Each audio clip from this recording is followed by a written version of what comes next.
Hello दोस्तों, सभी को मेरा नमस्कार। फिर से आप सभी का हमारे यूट्यूब चैनल पे स्वागत है। आज हम इस वीडियो में पढ़ेंगे वर्ण विचार। वर्ण विचार क्या है, उसकी परिभाषा क्या है, उसके भेद या जो भी भाग है पूर्ण संपूर्ण रूप से इसको पढ़ेंगे। देखते हैं, चलो वीडियो को स्टार्ट करते हैं।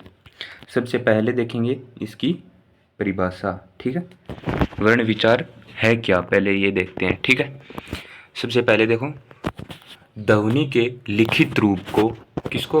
ध्वनि के लिखित रूप को, मतलब मैं बोल रहा हूँ, मतलब राम आम खाता है, राम आम खाता है, ये आपको सुनाई दे रही है, ये क्या है? ध्वनि। और राम आम खाता है, उस ये लाइन लिखी गई है, उस लिखित रूप को वर्ण कहते हैं। क्या कहते हैं? ध्वनि के लिखित रूप को वर्ण कहते हैं, अथवा लिपि चिन्ह वर्ण, लिपि चिन्ह चिन्ह को क्या कहते हैं? वर्ण कहते हैं। एक बार फिर से बता रहा हूँ मैं, लिखित रूप होता है उसको क्या कहते हैं? वर्ण। मतलब कब, कब शब्द बोला है मैंने, मतलब कब वो लिखित रूप है, वो तो क्या है? मतलब क ख ग ये तो क्या है? वर्ण। ठीक है, उस लिखित रूप को। और क ख ग ये आवाज़ सुनाई दे रही है, ये क्या है? ध्वनि। ठीक है, आगे चलो। वर्ण के दो भेद हैं। कितने भेद हैं? दो भेद। कौन कौन से? स्वर और व्यंजन। वर्ण के भेद कितने हैं? वर्ण विचार के दो भेद हैं, स्वर और व्यंजन। स्वर और व्यंजन क्या है, आगे देखते हैं इस वीडियो में बने रहें। स्वर देखो, सबसे पहले कौन सा? स्वर। हमने सबसे पहले देखी वर्ण विचार की परिभाषा, यानी ध्वनि के लिखित रूप को क्या कहते हैं? वर्ण कहते हैं। इसे वर्ण हो गया क ख ग, ये ध्वनि होगी, मैं बोल रहा हूँ जो आपको सुनाई दे रही है। जो आपको ध्वनि सुनाई दे रही है उसको लिखित रूप को क्या कहते हैं? वर्ण कहते हैं। और वर्ण विचार दो प्रकार के होते हैं, स्वर और व्यंजन। स्वर क्या होता है वो सबसे पहले देख रहे हैं हम, उसकी परिभाषा देखते हैं। स्वर क्या है, देखो, जिस ध्वनि के उच्चारण में, यानी जिस ध्वनि के उच्चारण में वायु मुख विवर या स्वर यंत्र से निर्बाधित बाहर निकल जाती है, उसे स्वर कहते हैं। अथवा स्वतंत्र रूप से उच्चारित ध्वनि स्वर, ये स्वर कहलाती है। स्वतंत्र रूप से उच्चारित ध्वनि स्वर कहलाती है। ये परिभाषा में क्या कहना चाह रहा है? मतलब किसी का सहयोग ना लेना पड़े, मतलब निस्वार्थ, किसी की सपोर्ट ना हो, फिर भी मुख बिना छुए, मतलब कोई भाग बिना छुए हवा अपने आप निष्कासित हो जाती है मुंह से, तो वो क्या होते हैं? स्वर होते हैं। ठीक है, और स्वर कुल 11 होते हैं। कितने होते हैं? 11। 11 कौन कौन से? देखो, 11 है। एक ए, आ, ई, बड़ी ऊ, बड़ा ऊ, री, ए, ऐ, ओ, औ।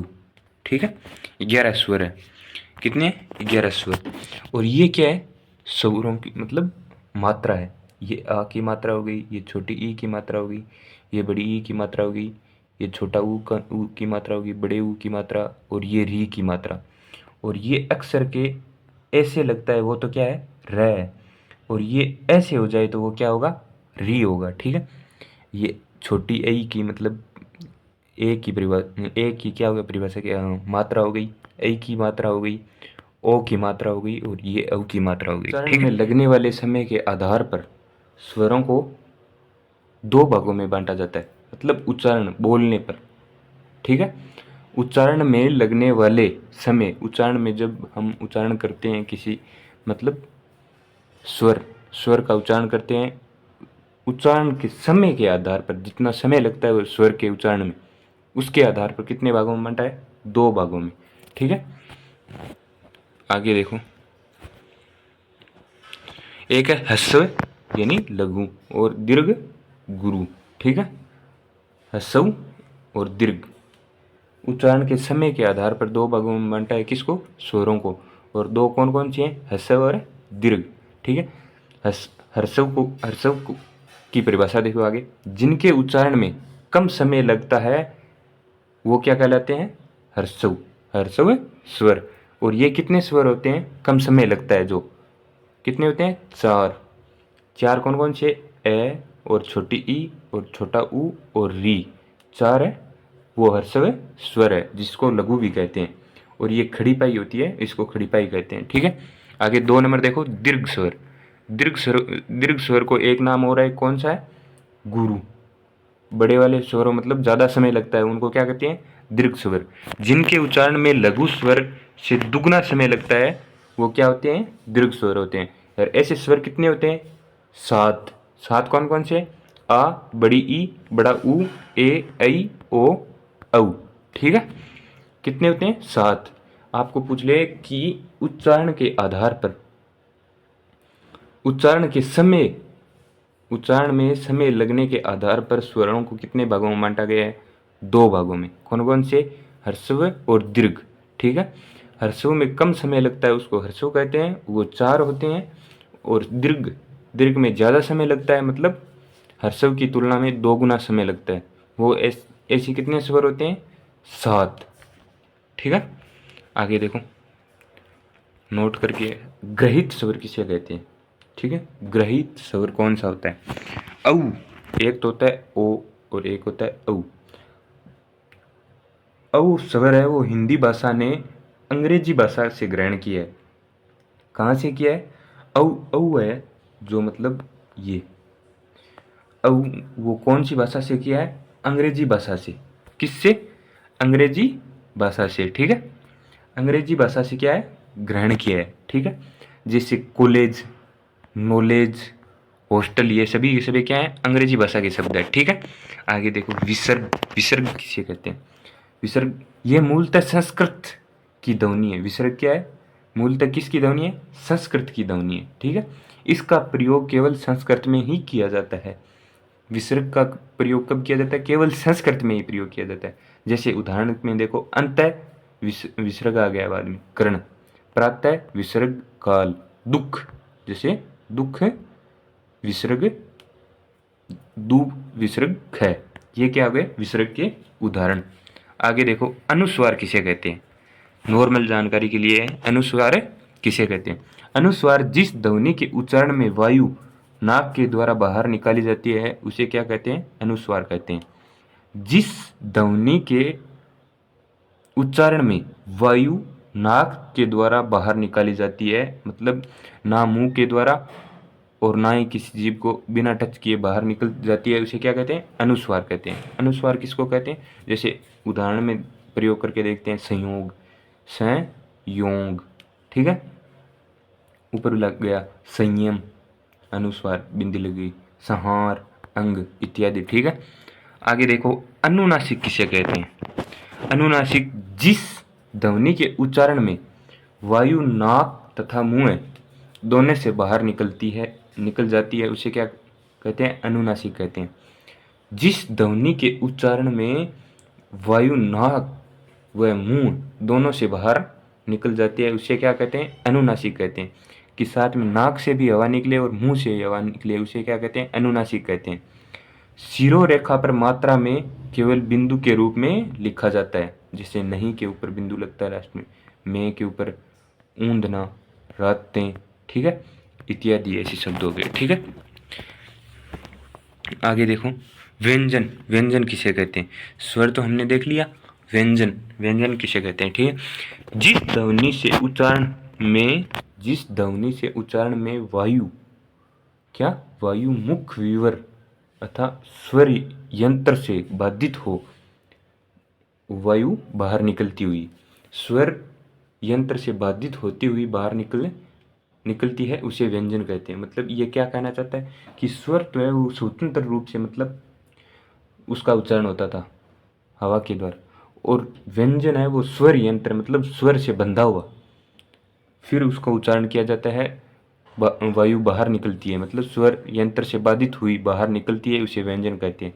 व्यंजन स्वरों के अधीन होते हैं, मतलब स्वर से व्यंजन तथा स्वर मिलकर पूरा व्यंजन बनते हैं। ठीक है, तथा स्वर व्यंजन में मात्रा के रूप में जुड़ते हैं। व्यंजन कुल 33 होते हैं। व्यंजन कितने होते हैं? 33 होते हैं। ठीक है, आगे देखो, जो निम्नलिखित है। ठीक है, कुल कितने होते हैं? 33। क, ख, ग, घ, ड़। क वर्ग हो गया, च वर्ग हो गया, च, छ, ज, ण, ट, ठ, ड, ढ, ण, त, थ, द, न, प, फ, ब भ म। ठीक है, क वर्ग हो गया, च वर्ग हो गया, ट वर्ग हो गया, त वर्ग हो गया, प वर्ग हो गया। ठीक है, आगे स है, ये रह ल व। ठीक है, ड़ ये अलग है। ठीक है, आगे ध्यान में ऊपर वाले को देखते हैं। अनुनासिकीय व्यंजन मतलब नाक के द्वारा उच्चारण होता है जिनका, नासिकीय व्यंजन जिनको बोलते हैं, वो कौन कौन से है? प्रत्येक वर्ग का पांचवा वर्ण। प्रत्येक वर्ग किसको बोलते हैं? मतलब ये एक पूरी लाइन को। ठीक है, वर्ग, प्रत्येक वर्ग की पांचवी वर्ण को, ड़ ण ण न म, ये क्या है? नासिकीय व्यंजन है। और ये पांचों वर्ग है, कितने हैं? 1 2 3 4 5। ये पांचों पांचों पूर्ण पूर्ण रूप से, ये पूर्ण रूप से क्या है? स्पर्श व्यंजन है। 5×25। आपसे पूछ ले स्पर्श व्यंजन कितने हैं? 25। और आपसे पूछ ले नासिकीय व्यंजन कितने होते हैं? 5। कितने होते हैं? 5। ठीक है, और 5 नासिकीय व्यंजन कौन कौन से हैं? ड़ ण ण न म, 5 ये। और आपसे पूछ ले वर्गीय या स्पर्श व्यंजन कितने हैं? 25, यानी प्रत्येक वर्ग के पहले वाले 4 वर्ण। ठीक है, कैसे? कैसे घ, च से झ, ट से ड, त से ध, प से ब तक। ठीक है, आगे देखो उत्सम व्यंजन कौन कौन से? स है, मतलब स वाली लाइन है वो क्या है? उत्सम व्यंजन है। ठीक है, ये रह ल व, ये कौन से हैं? अंतस्थ व्यंजन है। ठीक है, आगे इनको पूर्ण रूप से देखेंगे। एक तो होता है अढ़। अढ़ कौन सा होता है? अढ़ तो ये होता है अण, लास्ट में कह गई। वो एक होता है, अढ़ के नीचे होता है ये उत्क्षिप्त व्यंजन होते हैं, जो मतलब या तो ये क्या होते हैं? व्यंजनों का प्रयोग शब्दों के बीच में होता है, या शुरुआत में इनका यूज किया जाता है, अन्यथा इनका उपयोग नहीं होता। ठीक है, इनका यूज मतलब प्रयोग कब होता है? देखो इन दोनों अढ़ और अढ़ का। ठीक है, वर्गीय, वर्गीय मतलब लाइन हो गई ना पूरी। ट वर्ग या ट वर्ग यानी ड ढ का प्रयोग शब्दों के शुरू में किया जाता है, मतलब कोई शब्द ढक्कन शुरू होता है। ठीक है, तब उसके शुरू में किया जाता है। जबकि द्विगुण, द्विगुण कौन से है? ये दो ड और ढ, जिनके नीचे बिंदु लगता है। उत्क्षिप्त, आपको उत्क्षिप्त व्यंजन पूछ ले, ऑप्शन में दे दे तो उत्क्षिप्त व्यंजन कौन कौन से है? ड और ढ, जिनके नीचे बिंदु लगता है वो कौन से है? उत्क्षिप्त व्यंजन या द्विगुण। ठीक है, वर्गीय, वर्गीय ड ढ का प्रयोग शब्द के शुरू में किया जाता है, जबकि द्विगुण ढ ड़ और ढ व्यंजनों का प्रयोग शब्दों के बीच में किया जाता है या अंत में किया जाता है। या तो इनका उपयोग कब किया जाता है? शब्दों के बीच में, और या कब किया जाता है? शब्दों के अंत में प्रयोग किया जाता है। परंतु कुछ परिस्थितियों में वर्गीय ड ढ का प्रयोग शब्द के बीच में किया जाता है, जो निम्नलिखित है। कुछ अपवाद है, कुछ क्या है? अपवाद, जिनका प्रयोग कब किया जाता है? मतलब आपको मैं समझाऊं, ड ढ ये है ना, ड और ढ ये टमाटर वाले, ये दो का उपयोग कब किया जाता है? ये इन दोनों का उपयोग किया जाता है शब्द के शुरू में। ठीक है, और इनका प्रयोग कब किया जाता है? शब्द के बीच में या शब्द के अंत में, दो कंडीशन में यूज किया जाता है। लेकिन ड और ढ है ना, उनका प्रयोग मतलब कोई अपवाद है, वो कौन कौन से शब्द है वो देखेंगे हम, जिनका उपयोग बीच में भी किया जाता है। ये क्या बोल रहे हैं यहाँ? ड ढ का प्रयोग शब्दों के बीच में भी किया जाता है, जो निम्नलिखित है। वो शब्द कौन कौन से हैं देखो। अंग्रेजी शब्दों में जैसे देखो रोड, ड आ गया, नहीं ना कि रोड आए। ठीक है, बोर्ड, सोडा, रेडियम, रडार इत्यादि। ठीक है, इस प्रकार के अंग्रेजी शब्द है ना, वहाँ पे ड का प्रयोग किया जाता है, ना कि ड़ का उपयोग किया जाता है। और यदि इन वर्णों के पहले उपसर्ग आए, मतलब ड के आगे, केवल स्वतंत्र ड के आगे कोई उपसर्ग आई, जैसे नी उपसर्ग हो गया, कौन सा है, निडर हो गया, तो कौन से मतलब स्वतंत्र डय का प्रयोग किया जाएगा। और यहाँ पे भी क्या है, उपसर्ग यानी सुडौल हो गया। ठीक है, दो कंडीशन हो गई। एक तो अंग्रेजी वर्ण हो तो तब डय का प्रयोग किया जाता है, और एक उपसर्ग आए तब स्वतंत्र डय का प्रयोग किया जाता है। द्वित वर्णों में भी इनका ही प्रयोग होता है। जैसे मतलब दो वर्णों का प्रयोग किया जाए, आधा वर्ण बाद में पूर्ण वर्ण हो, जैसे अड्डा हो गया, अड्डा शब्द हो गया। ठीक है, अड्डा मतलब शुद्ध उच्चारण अड्डा है, तो इसमें डय का प्रयोग दो बार किया गया है, तो द्वित वर्ण मतलब दोहराया जाए, जैसे खड्डा हो गया, गुड्डा हो गया, कबड्डी हो गया, तो मतलब क्या हो जाएगा, डय, डय दलिया का प्रयोग किया जाएगा। ठीक है, द्वित वर्ण आए तो। चौथी कंडीशन क्या है, यदि इन वर्णों के तुरंत पहले इनके ही वर्ग का पांचवा वर्ण आए आता है तो क्या होगा, डय डलिया का प्रयोग होगा या डय ढक्कन का प्रयोग होगा। ठीक है ना, यदि इनके ही वर्ग का, क्या बोल रहा है, यदि इन वर्णों के तुरंत पहले इनके ही वर्ग, वर्ग मतलब डय वर्ग का पांचवा वर्ण आए, पांचवा वर्ण मतलब नाश के व्यंजन आए। ठीक है, टय वर्ग का ण आए, ण ण मतलब, ठीक है ना, ण खाली ण आए तो डय डलिए का प्रयोग किया जाएगा, न कि इस बिंदु वाले डय का प्रयोग किया जाएगा। ठीक है, अंडा, जैसे अण अंडा होगा। ठीक है, झंडा, डंडा, खंड।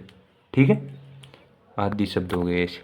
ठीक है, आगे देखो, आगे क्या है, स्वर तंत्रियों में कंपन, स्वर तंत्रियों में कंपन के आधार पर व्यंजनों का वर्गीकरण दो प्रकार से होता है। स्वर तंत्रियों में कंपन के आधार पर व्यंजनों का वर्गीकरण दो प्रकार से किया जाता है। ठीक है, पहले देखो, घोष मतलब सघोष और अघोष। ठीक है, सघोष अघोष। ठीक है, सघोष कौन, सघोष से हम क्या समझते हैं, उसकी परिभाषा क्या है। ठीक है, देखो, जिन ध्वनियों के उच्चारण में स्वर तंत्रियों में कंपन पैदा होता है, जिन ध्वनियों के उच्चारण में स्वर तंत्रियों में कंपन पैदा होता है, उन्हें क्या कहते हैं, घोष व्यंजन कहते हैं। ठीक है, घोष का शाब्दिक अर्थ होता है नाद, नाद मतलब आवाज, घोष का शाब्दिक अर्थ क्या है, नाद, नाद मतलब आवाज। ठीक है, ये मृदु व्यंजन भी कहलाते हैं। घोष व्यंजन होते हैं वो कौन से, मृदु व्यंजन भी कहते हैं। ठीक, मृदु व्यंजन किन को कहते हैं, ऐसे भी प्रश्न पूछ सकता है, ऑप्शन दे सकता है, मृदु व्यंजन कहते हैं अघोष व्यंजन को, सघोष व्यंजन को, घोष व्यंजन को, इनमें से कोई नहीं, तो आपको क्या है, घोष व्यंजन या सघोष व्यंजन हो जाएगा, मृदु व्यंजन उनको कहते हैं। ठीक है, और घोष का शाब्दिक अर्थ क्या है, नाद, ये भी पूछ सकता है, नाद का अर्थ क्या है, आवाज। ठीक है, आगे देखो,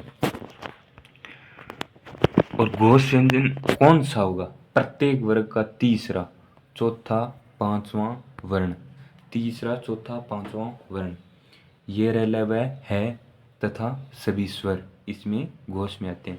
जैसे प्रत्येक वर्ग का तीसरा, चौथा, पांचवा वर्ण कौन सा हो गया, क ख ग ग ड़, मतलब क ख को छोड़ दो, दो की शुरुआत के वर्ण छोड़ दो, ग गमला, ग गड़ी, ड़ खली, ये तीन क्या है, क वर्ग के क्या है, सघोष या घोष वर्ण है। ठीक है, छ वर्ग का कौन हो गया, च, छ को छोड़ दो, बाद में जय जय ण, तीन हो गए। ट वर्ग के देखो, ट ठ को छोड़ दो, ड ढ ण, तीन हो गए।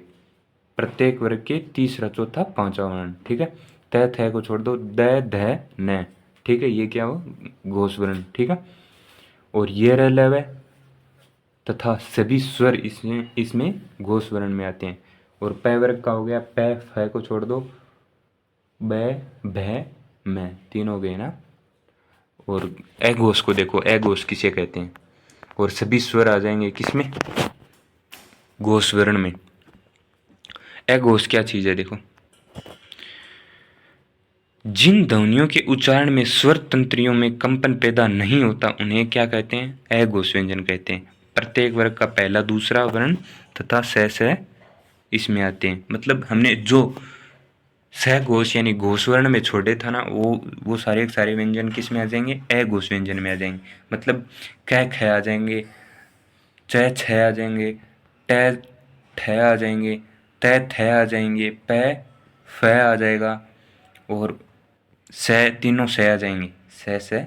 ठीक है किस में चला गया था, है चला गया था घोष वर्ण में। ठीक है, आगे देखो, और सभी स्वर के ऑल टोटल स्वर है वो किस में चला गया, घोष वर्ण में। आगे देखो संयुक्त व्यंजन किसे कहते हैं, वो देखो आगे किसे कहते हैं। संयुक्त व्यंजन की परिभाषा देखो, दो व्यंजनों के मेल से बने व्यंजनों को संयुक्त व्यंजन कहते हैं। दो व्यंजनों के मेल से बने व्यंजनों को संयुक्त व्यंजन कहते हैं। जैसे मतलब संयुक्त व्यंजन कौन कौन से हैं, 4 हैं, क्षेत्र, ये श्रय, मतलब क और स से मिलकर बना है क्ष, त और पूरे र से मिलकर बना है त्र, जय आधा जय और ण से मिलकर क्या बना है गे, स और आध पूरे र से क्या मिलकर बना है श्रय।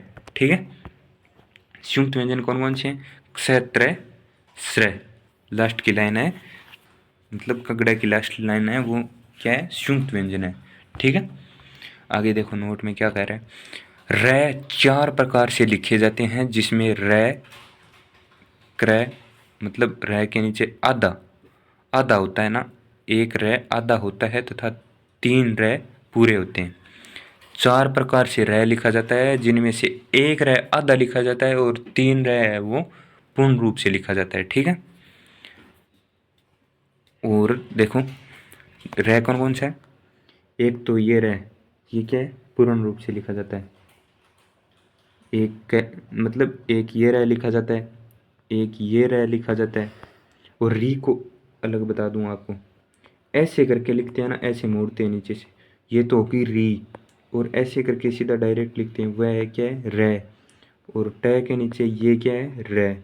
ठीक है, ये भी रे, क और रे क्रिया। ठीक है, ट और रे ट्रक। ठीक है,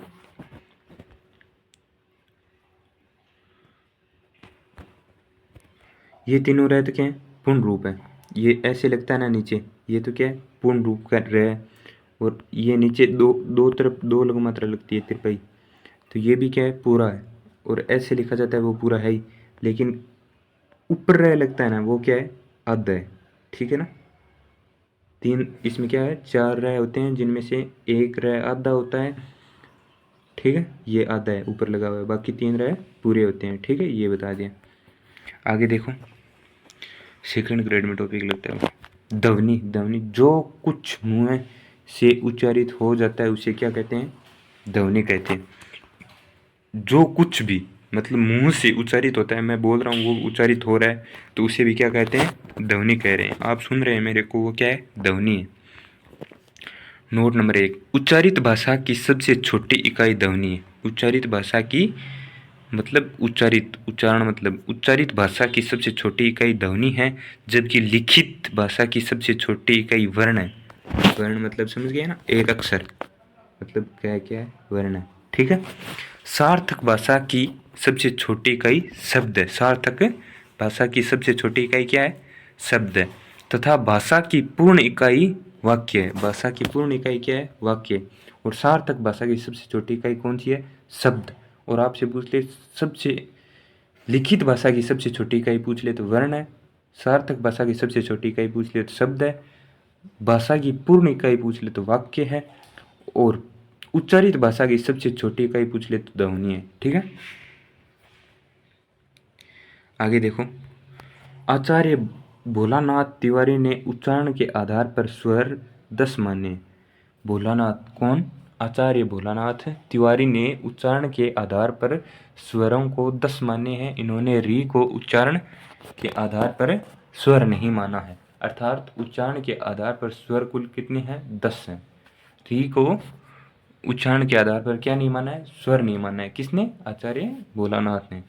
और उच्चारण के आधार पर स्वर कुल 10 होते हैं। ठीक है, आगे देखो, देखो स्वरों का उच्चारण के आधार पर, स्वरों का उच्चारण के आधार पर वर्गीकरण, किसके आधार पर, उच्चारण के आधार पर स्वर का वर्गीकरण इसमें उच्चारण के आधार में भी क्या है, होठ की बनावट के आधार पर, किसके आधार पर, होठ की बनावट के आधार पर स्वर का वर्गीकरण कितने प्रकार से होगा, दो प्रकार से। कौन कौन सा, वो देखो आगे। होठों के आधार पर दो प्रकार के वर्गीकरण है स्वर के। वर्ताकार, वर्ताकार स्वर का वर्गीकरण देखो, होठों के आधार पर वर्ताकार होठ करके कौन कौन से स्वरों का उच्चारण किया जाता है, ठीक है।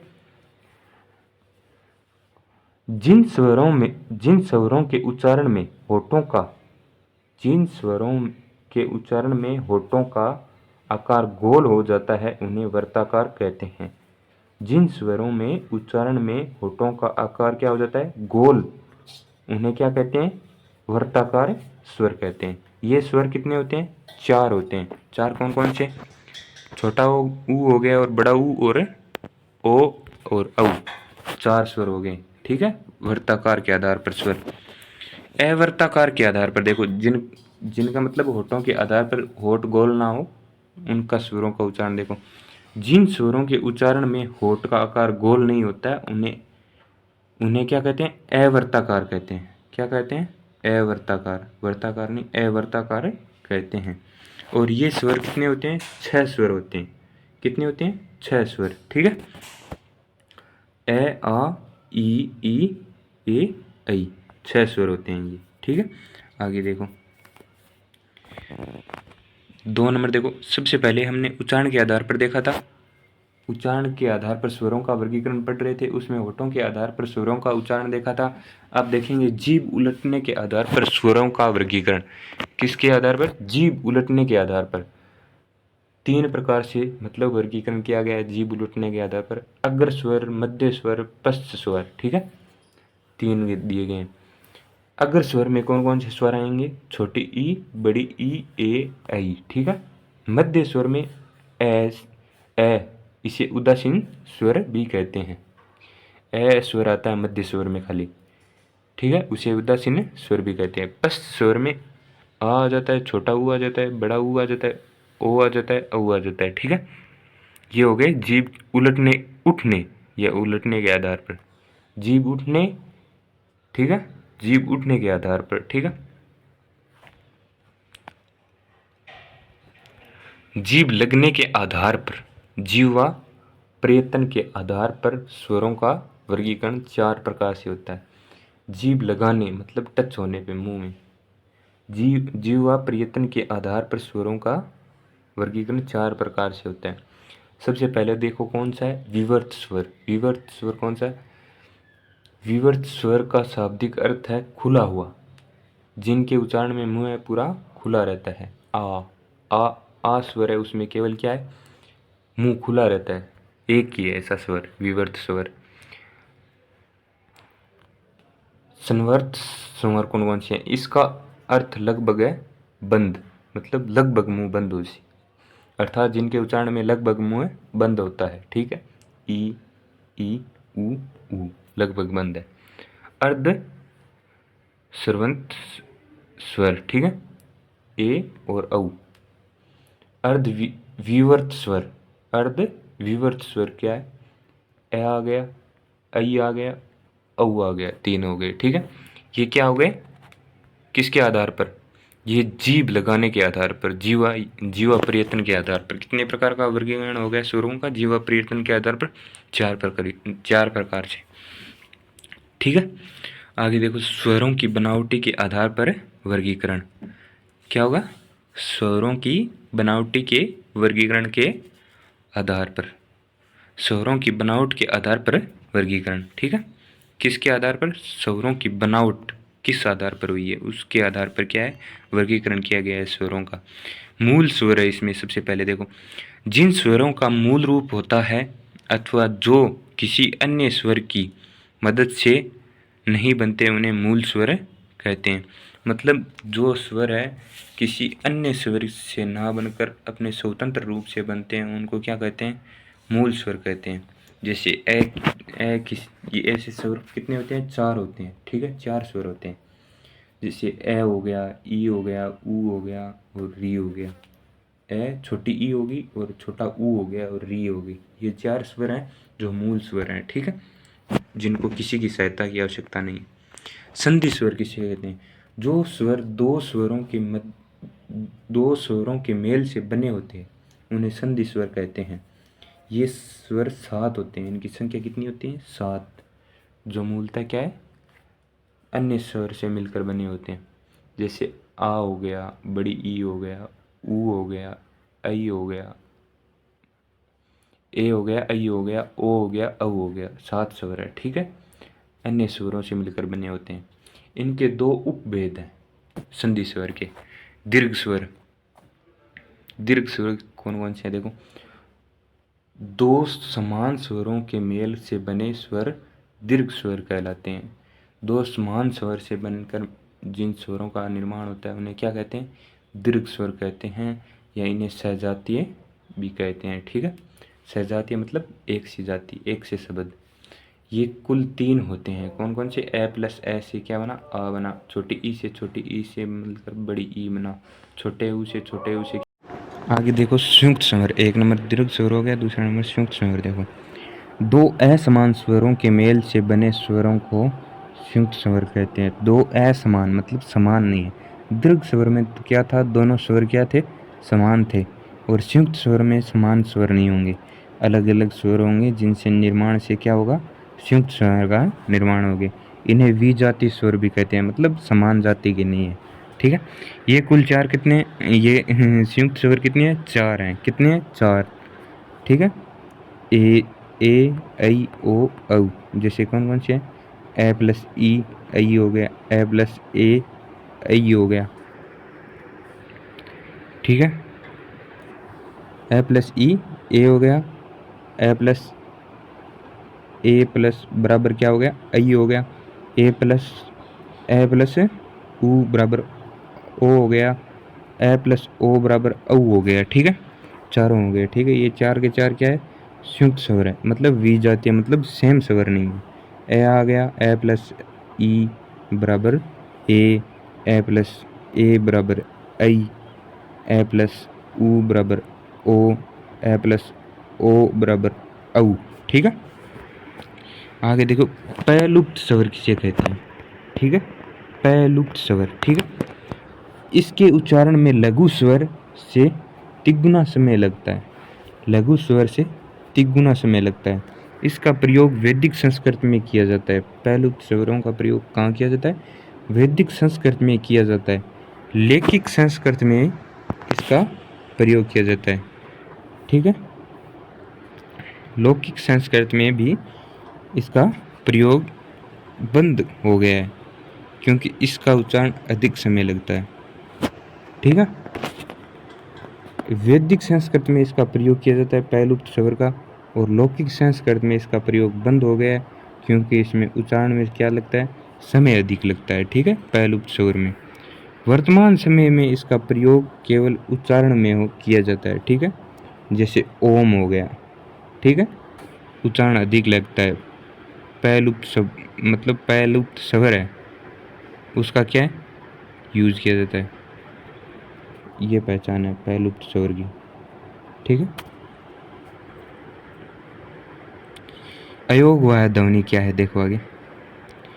आचार्य किशोरीदास वाजपेयी ने अनुस्वार तथा विसर्ग को अयोगवाह ध्वनि माना है, क्योंकि ये ध्वनियाँ ना तो शुद्ध रूप से स्वर होती है और न ही व्यंजन, फिर भी इन्हें वहन करती है, अर्थात इनके साथ प्रयुक्त होती है। ये 2 होती है, अनुस्वार और विसर्ग, ठीक है। अनुस्वार और विसर्ग, जो हमने ऊपर पढ़ा भी था इनके बारे में। उच्चारण प्रयत्न के आधार पर व्यंजनों का वर्गीकरण 8 प्रकार से किया जाता है। स्वर कंप्लीट कर दिया हमने, अब व्यंजन में आ गए हैं। उच्चारण प्रयत्न के आधार पर व्यंजनों का वर्गीकरण 8 प्रकार से किया जाता है। स्पर्श व्यंजन, ये 25 होते हैं, कैसे मैं तक, ठीक है।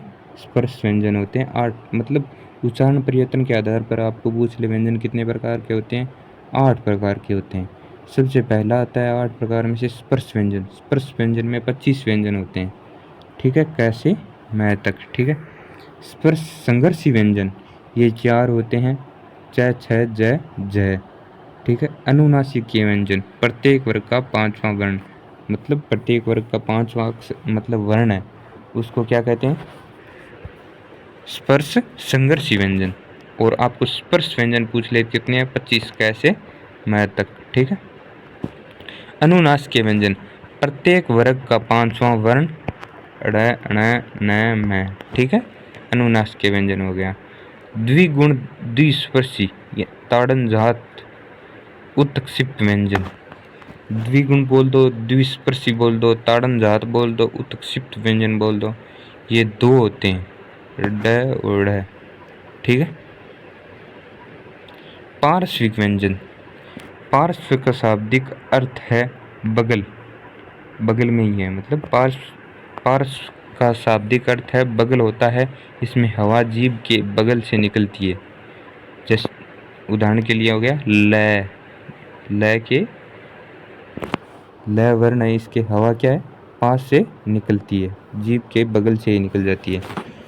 ल का उच्चारण करते हैं तो जीभ के बगल से निकल जाती है हवा। ये क्या हो गया, पार्श्विक व्यंजन। आपको पूछ ले पार्श्विक व्यंजन कौन से हैं, तो एक ही है, कौन सा, ल, लट्टू, ठीक है। आगे देखो, प्रकंपित लुंठित व्यंजन, प्रकंपित या लुंठित व्यंजन मतलब जीभ कंपाती हो। र र मतलब जीभ क्या है, कंपित कर रही है, कंपन कर रही है, तो र क्या हो गया, लुंठित या प्रकंपित व्यंजन।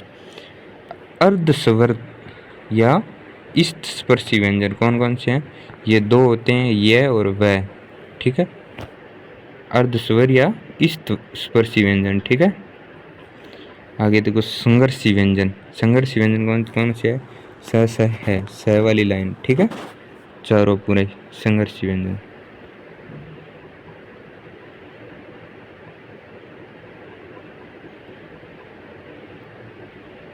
उच्चारण के स्थान पर व्यंजनों का वर्गीकरण, उच्चारण के स्थान के आधार पर, किसके आधार पर, उच्चारण के स्थान के आधार पर व्यंजनों का वर्गीकरण। तो इसमें सबसे पहले देखो कंठ, कंठ, कंठ में मतलब क वर्ग आएगा और विसर्ग आएगा और है आएगा, ठीक है। कंठ से बोले जाने वाले क, ख, ग, ग, ढ, ये क्या है, कंठ से, और विसर्ग और है ये किस में आ जाएंगे, कंठ से बोले जाएंगे। तालु से कौन कौन से व्यंजन बोले जाते हैं, च वर्ग पूरा बोला जाता है, यानी च वाली लाइन, च, छ, ज, ज, ये अण, ठीक है, ये क्या हो गया। और ये स छोटी ई और बड़ी ई बोला जाता है, ये तालु से बोले जाते हैं। और मुर्दा से कौन से बोला जाता है, ट वर्ग बोला जाता है, और र बोला जाता है, स और री बोला जाता है, ठीक है। दंत यानी दांत से कौन सा बोला जाता है, त वर्ग, त तख्ती वाला, और ल, स, ज से ये क्या, दंत से बोले जाते हैं। ओष्ठ से कौन कौन से बोले जाते हैं, प वर्ग, ठीक है, प, फ, ब, म, ठीक है। व वर्ग, व व्यंजन, वर्ग नहीं, व व्यंजन, और ऊ छोटा ऊ और बड़ा ऊ, ठीक है, ये क्या हो गए, ओष्ठ मतलब ओठों से बोले जाने वाले। अनुनासिक या नासिक व्यंजन, ठीक है, ड़, अण, ण, न, म, प्रत्येक वर्ग का 5वां अक्षर, ठीक है। कंठ तालु कौन कौन से व्यंजन है, ए और ऐ। कंठोष्ठ मतलब ओ और औ। दंतोष्ठ मतलब व और फ, ठीक है, ये क्या हो गए, दंतोष्ठ व्यंजन। ग्रहित व्यंजन, राजा शिव प्रसाद सितारे हिंद ने उर्द से 5 ध्वनियाँ ग्रहण की। राजा शिव प्रसाद सितारे हिंद ने उर्द से 5 ध्वनियाँ ग्रहण की, कौन कौन सी थी, क, ख, ग, ज, फ, इनके नीचे बिंदु लगता है, वो कौन कौन सी है, ग्रहित व्यंजन बोलेंगे। आपको पूछे ग्रहित व्यंजन किसको बोलेंगे, क के नीचे बिंदु लगे और ख के नीचे बिंदु और ग के नीचे बिंदु और ज के नीचे बिंदु, फ के नीचे बिंदु, वो क्या है, ग्रहित व्यंजन है। राजा शिव प्रसाद सितारे हिंद ने इन्हें उर्दू के 5 ध्वनियाँ ग्रहण की, उर्दू से 5 ध्वनियाँ, उर्दू के ये क्या है, वर्ण है। वर्तस्य ध्वनि, वर्तस्य ध्वनि न, स, ल, ज, ठीक है, न, स, ल, ज। अगर पेपर में आ जाए न और ल सागा आ जाए तो ल को पहले प्रायोरिटी देनी है, मतलब लय पहले अक्षर देना है, ठीक है। और कांकल्य ध्वनि, कांकल्य ध्वनि आ जाए तो उसको क्या कहेंगे, मतलब कांकल्य ध्वनि का उदाहरण कौन सा आ जाएगा, व्यंजन विसर्ग हो जाएगा और है हल हो जाएगा, ठीक है, कांकल्य ध्वनि। और जर्रा बिंदु का, इन वर्णों का प्रयोग कब किया जाता है, मतलब गाय के नीचे बिंदु लगे, ख के नीचे, ग के नीचे, ज के नीचे, फ के नीचे बिंदु लगे, उन वर्णों का मतलब व्यंजनों का प्रयोग कब किया जाए। ज के नीचे बिंदु लगाया तो जरा, जरा का मतलब क्या है, थोड़ा। और ज के बिंदु नीचे न लगाए तो जरा, जरा मतलब बुढ़ापा, बिंदु ना लगाए तो शब्द मतलब क्या है, सही उच्चारण नहीं है शब्द का, अशुद्ध लेखन है। फूल सीधा आ गया, पुष्प, फूल के नीचे बिंदु लगा दे, फू के नीचे, तो मूर्ख हो गया, बड़ी मतलब इंग्लिश का शब्द हो गया, फूल है तो बनना है, मूर्ख है। और फूल के नीचे बिंदु लगा दे और फू छोटा हो मतलब पूरा हो गया, ठीक है।